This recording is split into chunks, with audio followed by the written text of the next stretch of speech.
ശാന്താകാരം ഭുജഗശയനം പത്മനാഭം സുരേശം വിശ്വാധാരം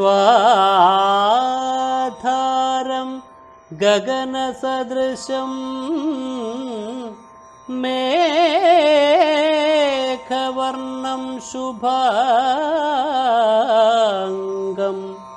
ലക്ഷ്മീകാന്തം കമലനയനം യോഗിഹൃദ്ധ്യാനഗമ്യം വന്ദേ വിഷ്ണും ഭവഭയഹരം സർവലോകൈകനാഥം.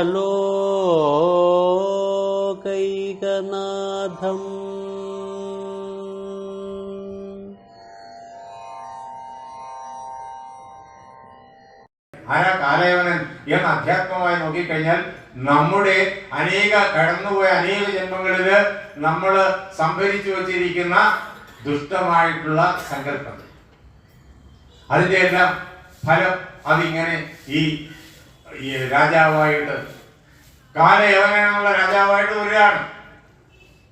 ഈ കാലയവനന്റെ അടുത്ത് നാരദൻ എന്ന് പറഞ്ഞു, ഈ കാലയവനെ തകർക്കാനുള്ള സമയമാണിത്. അപ്പൊ നാരദൻ പോയി പറഞ്ഞു, ഇവിടെ മധുരാപുരിയില് ഇപ്പൊ കൃഷ്ണൻ എന്നും ബലഭദ്രൻ എന്നും പേരായിട്ട് രണ്ടുപേരുണ്ട്. ആ കൃഷ്ണൻ ഉണ്ടല്ലോ, കൃഷ്ണന്റെ രൂപമൊക്കെ പറഞ്ഞു കൊടുത്തു. കൃഷ്ണനെ കാലയവൻ കണ്ടിട്ടില്ല. ആ കൃഷ്ണൻ നിന്റെ വലിയ ശത്രുവാണ്, നിന്റെ ഇഷ്ടക്കാരനായിരുന്ന കംസനെ സംഹരിച്ചവനാണ് എന്ന് മാത്രമല്ല ജരാസന്ധനെ പലതവണ തോൽപ്പിച്ചതാണ്. ജരാസന്ധൻ വീണ്ടും സൈന്യവുമായിട്ട് അങ്ങോട്ട് ആക്രമിക്കാൻ വരുന്നുണ്ട്. ഈ അവസരത്തിൽ നീയും സൈന്യവുമായിട്ട് അങ്ങോട്ട് ചേർന്ന് കഴിഞ്ഞാൽ നിങ്ങൾക്ക് രണ്ടുപേർക്കും കൂടി കൃഷ്ണന്റെ കഥ കഴിക്കാം അത് പറഞ്ഞു കൊടുത്തു നാരദൻ. അപ്പൊ ഇത് കേട്ട് ഞാൻ ഈ ലോകത്തിലെ ഏറ്റവും വലിയ പോരാളിയാണെന്ന് അഹങ്കരിക്കുന്ന കാലയവനൻ സൈന്യവുമായിട്ട് പറഞ്ഞു. അയാൾ നേരേക്ക് മധുരയിൽ വന്നു. കാലയവൻ സൈന്യവുമായിട്ട് ഇങ്ങോട്ട് വരുന്നത് അറിഞ്ഞ കൃഷ്ണൻ ജ്യേഷ്ഠനോട് പറഞ്ഞു, ഇനി നമ്മൾ നേരിട്ട് യുദ്ധത്തിന് പുറപ്പെടണം. അങ്ങനെ പുറപ്പെട്ടു കഴിഞ്ഞാൽ ഒരുപാട് സൈനികർ വെറുതെ കൊല്ലപ്പെടും. അത് വേണ്ട, നമുക്കൊരു കാര്യം ചെയ്യാം. ഈ മധുരയിൽ നിന്ന് വളരെ സുരക്ഷിതമായി ആർക്കും ആക്രമിക്കാൻ കഴിയാത്ത ഒരിടത്തേക്ക് നമ്മുടെ ആളുകളെ മുഴുവൻ മാറ്റാം എന്ന് ജ്യേഷ്ഠനോട് പറഞ്ഞ് ജ്യേഷ്ഠന്റെ അനുവാദവും വാങ്ങിക്കൊണ്ട് ഇദ്ദേഹം വിശ്വകർമാവിനെ സങ്കല്പിച്ചു. വിശ്വകർമാവിന് നിർദ്ദേശം കൊടുത്തു. അങ്ങ് പടിഞ്ഞാറ് ഇന്നത്തെ ഗുജറാത്ത് സംസ്ഥാനത്തിലെ ദ്വാരക, അവിടെ സമുദ്രത്തിന്റെ നടുവില് ഒരു ദ്വീപ് ഉണ്ടാക്കി. ആ ദ്വീപില് ഒരു നഗരം ഉണ്ടാക്കി. അതാണ് ദ്വാരക എന്നുള്ളതായ നഗരം. ആ ദ്വാരക നിർമ്മിച്ചു നിമിഷം മാത്രം കൊണ്ട്. ഇവിടെ മധുരാപുരിയിലുള്ള മുഴുവൻ യാദവന്മാർക്കും സുഖമായി വസിക്കാൻ പറ്റിയ രീതിയിലുള്ള വീടുകളെല്ലാം അവിടെ അണിനിരന്നു.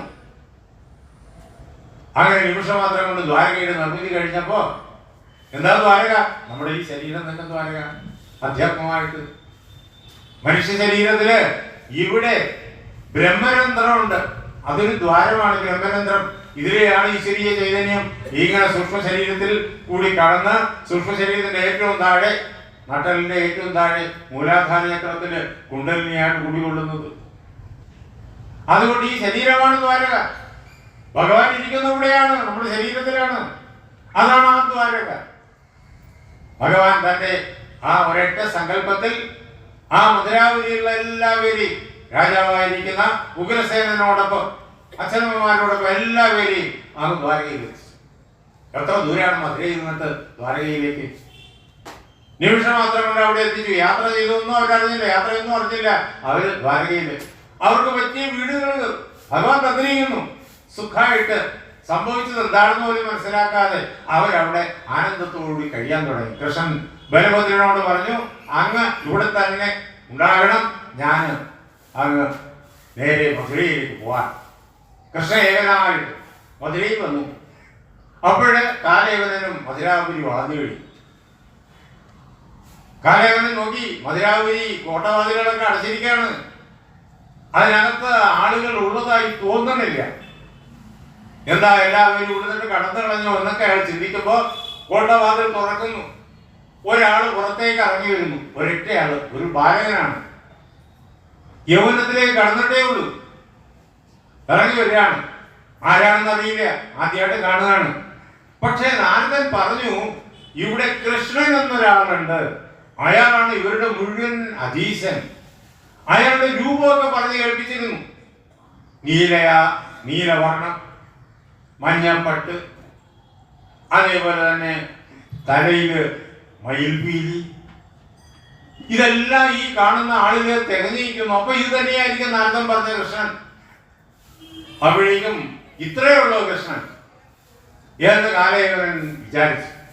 കാരണം യൗവനത്തിലേക്ക് കടക്കുന്ന ഒരു ഭാരം ഇത്രയേ ഉള്ളൂ, താരുണ്യത്തിലേക്ക് പ്രവേശിക്കുന്നല്ലേ ഉള്ളൂ. ഞാൻ മതി, എനിക്ക് പോലും ഇല്ല, ഏതായാലും ഞാൻ മതി.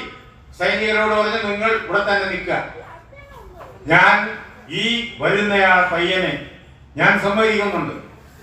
ആ പയ്യൻ ഒന്നും കാണുന്ന മട്ടയെ വെക്കുന്നില്ല, സൈന്യം ഉള്ളതായിട്ടൊന്നും വെക്കുന്നില്ല. ആ കോട്ടവാതിലിൽ നിന്ന് ഇറങ്ങി നേരെ ആ സൈന്യത്തിന് നടുക്കൂടി നടന്നങ്ങ് പോവാണ്. കാലയവൻ ഓടി അടുത്തോട്ട് ചെന്നു. അപ്പോഴത്തേക്ക് ആ ബാലകൻ അതേപോലെ പോകുന്നു. അപ്പൊ കാലയവൻ കൂടുതൽ വേഗത്തിൽ ഓടിച്ചെന്നു. അപ്പൊ ആ ബാലകൻ ഓടുകയാണ്. അപ്പൊ കാലയവൻ ഓടാൻ തുടങ്ങി. ഇങ്ങനെ ഓടി കൃഷ്ണൻ വളരെ വേഗത്തിൽ ഓടുന്നു. കാലയവൻ തന്റെ ശക്തി മുഴുവൻ എടുത്ത് ഓടുന്നു. അങ്ങനെ ഓടി ഓടി ഓടി എത്ര ദൂരം ഓടിക്കുന്ന കാലയവന് പോലും അറിഞ്ഞൂടാ. അങ്ങനെ ഓടി വലിയ ഒരു പർവ്വതത്തിന്റെ ചെരുവിലെത്തി. അവിടെ വലിയൊരു ഗുഹ. ആ ഗുഹയ്ക്കുള്ളിലേക്ക് കൃഷ്ണൻ കയറി. കാലയവനും വിട്ടില്ല, അയാളും പുറകെ കയറി. നല്ല ഇരുട്ട, ഒന്നും കാണാൻ നോക്കിയില്ല. അപ്പൊ ഇതിനകത്ത് എവിടെയോ അവൻ എന്നെ പേടിച്ച് ഓടുകയല്ലേ, എവിടെയോ ഒളിച്ചു കഴിഞ്ഞിട്ടുണ്ട്. അപ്പൊ അവനെ കണ്ടുപിടിക്കണം, വിടാൻ പാടില്ല. അങ്ങനെ അതിനകത്ത് കയറി അയാൾ അവിടെ മുഴുവൻ അന്വേഷിച്ചിട്ടും കാണില്ല. അവസാനമുണ്ട്, തന്നെ ഇത്രയും ദൂരം ഓടിച്ച ആ ചെറുപ്പക്കാരൻ അവിടെ കിടന്ന് ഉറങ്ങുന്നു. ഒരു മഞ്ഞപ്പട്ട് പുതച്ചിങ്ങ കിടന്ന് ഉറങ്ങ. എന്നെ ഓടിച്ചിട്ട് ഇവിടെ കിടന്ന് ഉറങ്ങേ. നേരെ അടുത്തോട്ട് ചെന്നു, ഒരു തട്ട് വെച്ച് കൊടുത്തു ഉറക്കത്തിൽ നിന്ന് ഉണരാൻ. അപ്പോഴുണ്ട് അയാൾ ഉണർന്നിങ്ങനെ എണീറ്റു. ആരാന്നിങ്ങനെ ചോദിക്കാൻ തുടങ്ങുന്നേ ഉള്ളൂ. കണ്ണിങ്ങനെ മിഴിച്ചു, കണ്ണ് തുറക്കാൻ പറ്റില്ല. ആ കണ്ണിങ്ങനെ കൈകൊണ്ട് പിടിച്ച് മിഴിച്ചു നോക്കി, അത്രയേ ഉള്ളൂ. പിന്നെ എന്ത് സംഭവിച്ചെന്ന് കാലയെന്ന് പറഞ്ഞുകൂടാ, ഈ എണീന്റെ ആളിന്ന് പറഞ്ഞുകൂടാ. അയാളെ ഭസ്മമായി പോയി, കാലയവൻ ഭസ്മമായി. ആ കിടന്നത് മുചുകുന്ദനാണ്. നമുക്കറിയാം, മുചുകുന്ദൻ തന്റെ ഈ ഉറക്കത്തിൽ ആരാ ഭംഗം വരുത്തിയത് എന്ന് നോക്കിയതാണ്. ഇന്ദ്രൻ കൊടുത്ത അനുഗ്രഹത്താല് ആ കാലയവന് അപ്പൊ ഭസ്മമായിപ്പോയി. ഇനി എന്താ ആരാ എന്നറിയാൻ വേണ്ടിയിട്ട് മുചുകുന്ദൻ ഇങ്ങനെ ശ്രദ്ധിച്ച് നോക്കുമ്പോ ഒരാളുണ്ട് മുന്നിൽ നിൽക്കുന്നു. ആരാത്? താൻ ആദ്യമായിട്ട് കാണുക അങ്ങനെ ഒരാളിനെ. തമാലോക്യ ഘനശ്യാമം പീതകൗശേയവാസസം ശ്രീവത്സവക്ഷസംഭ്രാജത് കൗസ്തുഭേന വിരാജിതം. അദ്ദേഹമാണ് മുചുകുന്ദന്റെ മുമ്പിൽ ഇരിക്കണേ. മുചുകുന്ദൻ ഇങ്ങനെ കണ്ണുപിടിച്ച് നോക്കാണ് ആരാണെന്ന് അറിയാൻ വേണ്ടിട്ട്. തമാലോക്യ ഘനശ്യാമം, മേഘത്തിന്റെ ശ്യാമളമായ നീലിമയാർന്ന വർണ്ണത്തോടു കൂടിയ ആളിനെ കണ്ടു. സാധാരണ മനുഷ്യന്റെ നിറമില്ല, നീല നിറം മനുഷ്യർക്കാർക്കും ഇല്ല. ഇത് മനുഷ്യന്റെ രൂപമാണ്, മനോഹരമായ രൂപമാണ്. പക്ഷെ മനുഷ്യർക്കില്ലാത്തതായ നിറം, നീലിമയാർന്ന നിറം. തമാലോക്യ ഘനശ്യാമം, ഘനത്തിന്റെ മേഘത്തിന്റെ ശ്യാമള വർണ്ണത്തോടു കൂടിയ അവനെ, ആ ആളിനെ കൺമുന്നിൽ കണ്ടിട്ട് പിന്നെ എന്താ ധരിച്ചിരിക്കുന്നത്? പീതകൗശേയവാസസം, നല്ല മഞ്ഞ നിറമുള്ള പട്ട്, അതാണ് അദ്ദേഹം ഉടുത്തിരിക്കുന്നത്. നോക്കി, സൂക്ഷിച്ചു നോക്കി, ആളാരാണെന്നറിയാൻ. ശ്രീവത്സവക്ഷസം, മാറിടത്തിലൊരു അടയാളമുണ്ട്, മനോഹരമായ അടയാളം. ശ്രീവത്സം എന്നാണ് പേര്. ഭഗവാന്റെ ആഭരണമാണ്. പണ്ട് ഭൃഗു മഹർഷി കൊടുത്ത ഒരു ചവിട്ടാണത്. ആ ചവിട്ട് ഭഗവാൻ തന്റെ ആഭരണമായിട്ട് കൊണ്ടു നടക്കുക. ഭഗവാന്റെ ആഭരണങ്ങളുടെ കൂട്ടത്തില് അദ്ദേഹത്തിന് ഇല്ലാത്ത ആഭരണങ്ങളില്ല. ഈ അനന്തകോടി ബ്രഹ്മാണ്ടങ്ങളിൽ എന്തൊക്കെ ആഭരണങ്ങളുണ്ടോ ആ ആഭരണങ്ങളെല്ലാം ഒരുമിച്ച് വെച്ചാലും ഭഗവാന്റെ ആഭരണങ്ങളുടെ ഒരു അംശം പോലും ആവണില്ല. അങ്ങനെയുള്ള ഭഗവാന്റെ അസംഖ്യമായിരിക്കുന്ന ആ ആഭരണങ്ങളുടെ കൂട്ടത്തിൽ വെച്ച് ഭഗവാൻ ഏറ്റവും പ്രിയപ്പെട്ട ആഭരണം ശ്രീവത്സം, അതുള്ളതായ വക്ഷസ്സോട് മാരുടത്തോട് കൂടിയവനായിട്ട് ശ്രീവത്സ വക്ഷസംഭ്രാജത് കൗസ്തുഭേന വിരാജിതം. തിളങ്ങുന്ന കൗസ്തുഭരത്നം, അതിന് നിറ ചുവപ്പാണ്. ആ കൗസ്തുഭരത്നം അദ്ദേഹം കഴുത്തില് ധരിച്ചിരിക്കുന്ന മാലയിൽ അതിനെ വച്ചിട്ടുണ്ട്. അതിങ്ങനെ മാനുടത്തിൽ തിളങ്ങുന്നുണ്ട്.